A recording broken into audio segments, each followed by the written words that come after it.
Hello, my name is Amanda Woodward, and I would like to talk today about reducing psychosis in Virginia jails through increased use of assisted outpatient treatment.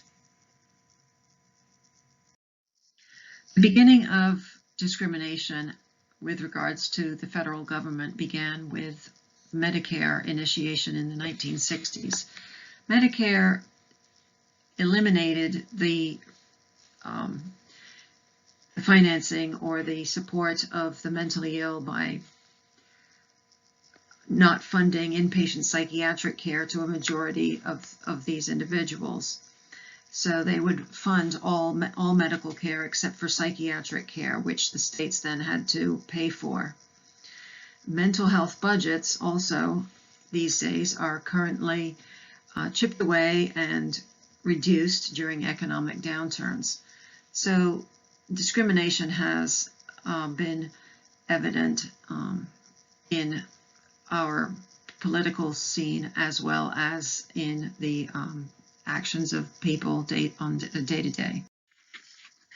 Most care of the mentally ill is provided by community mental health programs to those who really want treatment. Unfortunately, about 50% of individuals with severe mental illness experience a condition called anosognosia. These individuals rarely ask for treatment because they don't accept their illness. They do not have any awareness that they have psychosis. Some research has shown that this is caused by changes in the frontal lobe, but it is still being researched.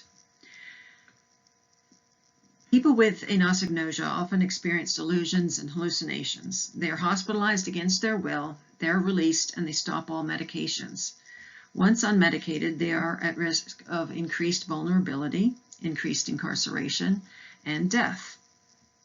Once unmedicated, they also can inflict violence on others because they can become disinhibited. This has been going on for many years since the beginning of the deinstitutionalization process in the 1960s. Virginia can lead to a reduction in jail time, a reduction in victimization of the person with mental illness, a reduction in unnecessary death, and violence towards others. We must increase help to these who are likely to be in little control of their actions by expanding the use of AOT. Current statistics indicate that at any given time, about 900 people per day in Virginia alone will be jailed that are actively psychotic. This is unacceptable, and as untreated mental illness is best treated in a hospital and not by incarceration. As you can see here, some of the numbers, very positive numbers, and this was reported by University of Virginia mental illness program. How much is your life worth? The evidence shows that the expenditures of non-treatment are far greater than those of treating mental illness. In New York, AOT was shown to produce a cost decline of 49% related to medical and criminal justice expenses. But what is more important is the cost of human life. The years spent homeless, needlessly incarcerated, or not living to one's fullest potential. The time is right to begin expanding the use of AOT in Virginia, as many Americans are becoming aware of the excessive use of incarceration. America leads the world in incarceration. There can be political momentum right now to support the expansion. By implementing AOT, many individuals can reclaim their lives.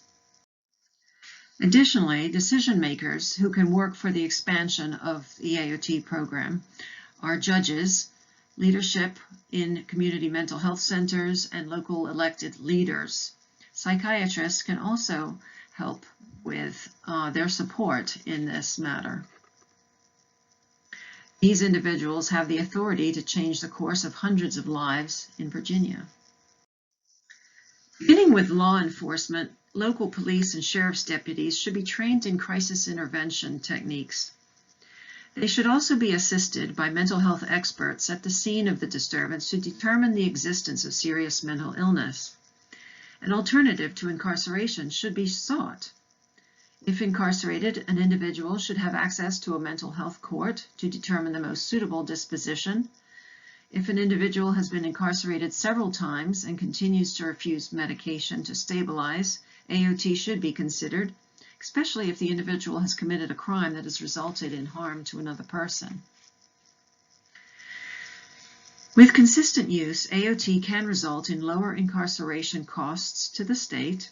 There could also be lower use of the commitment process, which the state pays for. With consistent treatment, young brains would be less likely to cycle between incompetence and competence, disrupting lives, including those of families. Stability would allow for improved decision-making and therefore medical treatment of other conditions. Individuals would be less likely to become involved with deadly confrontations with police or become victims of predatory criminals.